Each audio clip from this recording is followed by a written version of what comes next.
Clearly, this is Alex's show, y'all. And I love it. And I'm so happy you're finally here sitting with me because I've been wanting to interview you for years. I'm a DMV girl. Yeah. You a DMV girl. I am. Proud. Yes, I am. And you put on for where you're from. So tell me where you're from. I am from Pretty Girl County, Prince George's County, Maryland, DMV. I can't lie. I represent two parts. One being Brandywine, which is like the of PG County, and Capitol Heights. Okay. And what was it like growing up there for you? It was a full experience. I mean, PG County, well, the DMV is like filled with just black excellence, yes. But these are still people who grew up in the same neighborhoods that we're being raised in. Mm-hmm. So it's the same energy of like wittiness and just attitude and just community. Like everybody looks out for each other. Yes. You know what I'm saying? So I feel like being from the area definitely like played a part in my perspective and how I communicate and how I dress and everything. Yes. You always dress really good too. And that's another thing I noticed about Alex, y'all. So me and Alex, I actually already know her, but it was always like on some brief conversation. And I was just telling her like, I knew we were going to sit together, but I just didn't know how. But I guess, it's kind of like a full circle moment for me, too, because it's like I've been watching you come up for so long, and now you're here. Look at that. And you signed. And you big. I'm just doing the best I can with what I got. Yeah, and the last time I saw you, it was for a song, and the song was about how you were just tired of, like, being where you're at. You're just ready to move forward. It was a video release. Anymore. Yes. Anymore, yep. So how does it feel looking back at that song and that moment in your life, and now you're here? I never thought about it.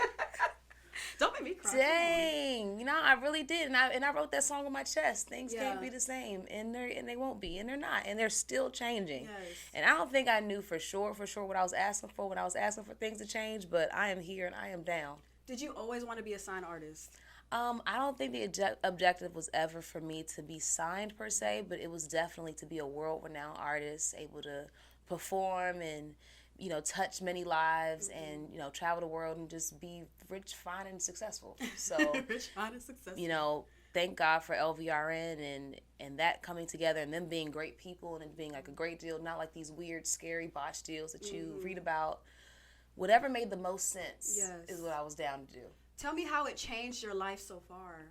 It's crazy because when I first got in contact with Lvrn, it was during the pandemic. Mm-hmm. And, when the pandemic started, no one knew what was going to happen after that. So the last thing that I thought was that I would be connecting with a record label and we would just start that dialogue or that relationship or whatever the case may be. This has been the craziest year ever, honestly. I signed about a year ago. The 1 year anniversary of me signing was the day that I dropped my EP. Hurtbook. And it was right before my birthday, and it's been very non-stop since then. And this is the life that I've been asking for. So, was it any pressure though, because they have so many amazing artists? One of them is Summer Walker. Was that pressure for you? I wouldn't say it was pressure, but it was just like, okay, these are my peers. I don't want to psych myself out and thinking that these aren't my coworkers, you know what I'm saying? It's not like anyone greater than or less than. Like, I'm surrounded by greatness. Let me just be great. Be great, you know what I'm saying? Yeah. Tell me, is this true? Okay, so I read in an article that you were in the studio with Darkchild. Like, is that... It was true. It's true. I was in the studio with Darkchild. Shout out to Rodney Jerkins. What? He's the shiz. Nah, for real. Yes. He did So Be It. He did I'm Leaving, and he did one more. He did Do You Ever? Yes. Yeah, he did those. And tell me what's like working with a legend for your EP. It was very surreal.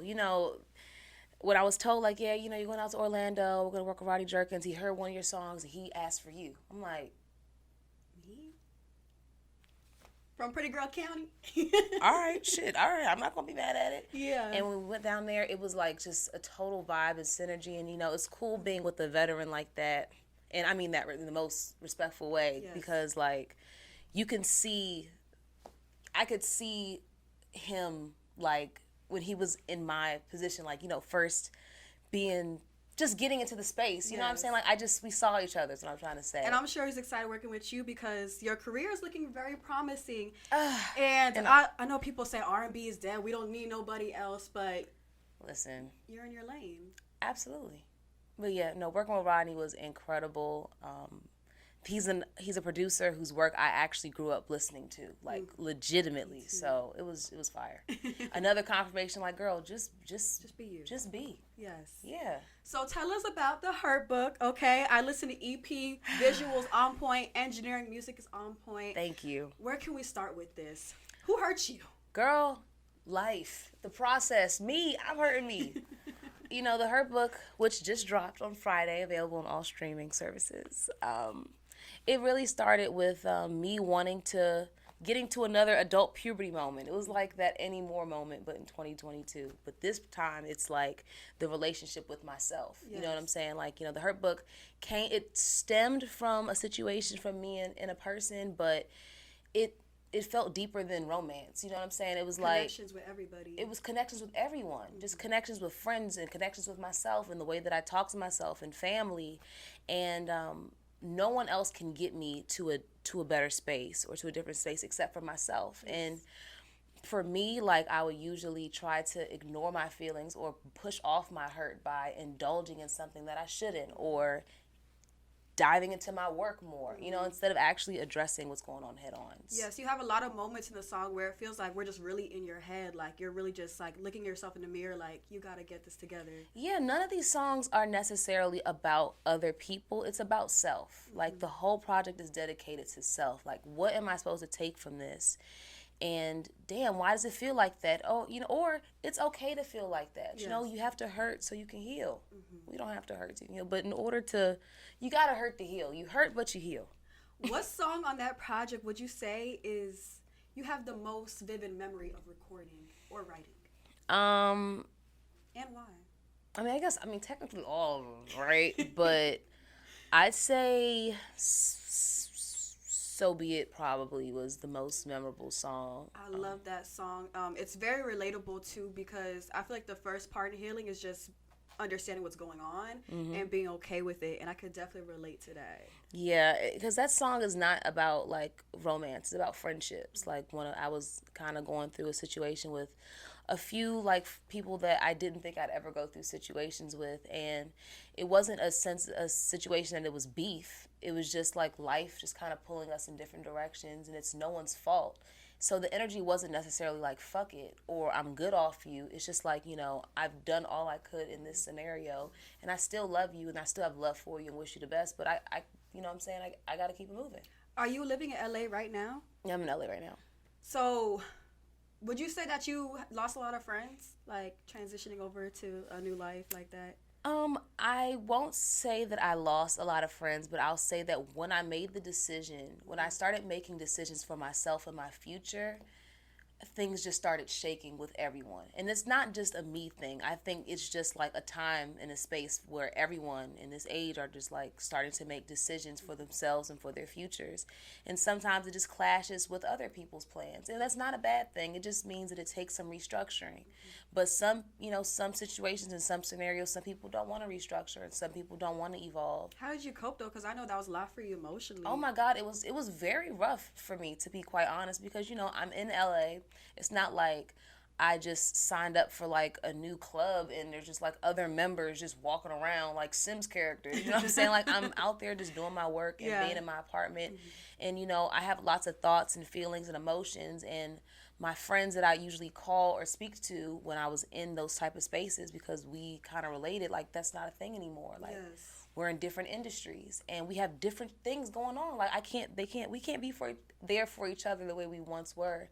And it hurts, but it's just a transition and it's an adjustment. And one thing that I admire about all my friends, shout out to my friends, is that we all want to grow and be great, and we all love and care for each other. So even if we have moments that we don't fully connect, like, we make it clear in some sort of way that, like, we want to work through it. Yes. So it's work, but, you know, we're working it. It sounds like you're being cordial with it too, and accepting things for what they are. Accepting things for what they are, like, just, you know, going with the flow and being the flow.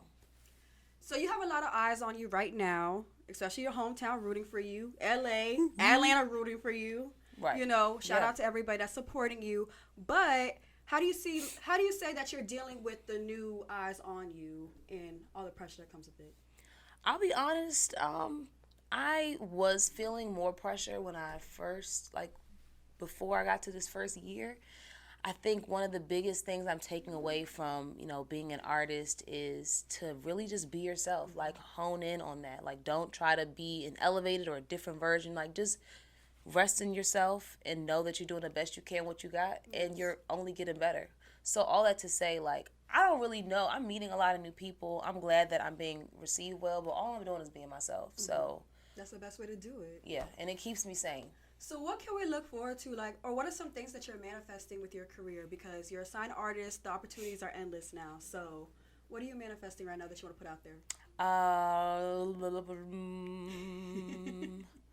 I am manifesting a tour. I'm manifesting more music. I'm manifesting an acting career. I'm manifesting EGOT. I'm manifesting Best New Artist. I'm manifesting my great-grandchildren already rich. Ain't that what Beyonce said? And that's what you got to do. My great-grandchildren already rich. I want my great-great-grandkids to be like, oh, like their friends like, don't mess with them. They're part of the Alex Vaughn dynasty. Yes. Like, that's what I'm manifesting. And who was Alex Vaughn, by the way? Besides just being an artist, who was Alex Vaughn the person? Alex Vaughn is an awkward human being trying to figure it out, finding their superpowers, and just spreading any intel I have for everybody to be superheroes. Yes. Basically. Okay, I'm going to take that answer. And leave us some words about Hurtbook and what you want people to take from this project. It's okay to feel the feels. You can't avoid the feels. And you hurt, but you heal. And you're going to be all right. And the Hurtbook is not a sad project. Like, this is not created for people to dwell in pain and to be spiteful. This is created for y'all, for all of us to grow. Like I said, anything that I feel to make myself a better person or to help myself progress to the next level, I want to spread that wealth, So you going to be all right. Yes. You going to be all right. Well, thank you so much, Alex Vaughn, for stopping by. Thanks and I love the project. I love the visuals. Everything is on point, like I said. And I'm so happy to see you at a place to where I know you always want to be, because you've been working at this for years. Yes. I'm so blessed. I think about it every single morning. I was just tweeting about how I, like, damn near ugly cry every day, because I'm just... You gotta take it in. I'm just so grateful. Like, this is what I do for a living. This is the only thing that I've ever wanted to do, and I'm not going anywhere. Period. Once again, guys, it's Live with Tracy Mitchell, VA. I'm here with Alex Vaughn. Make sure you check out the new EP, and I'll see you guys next time.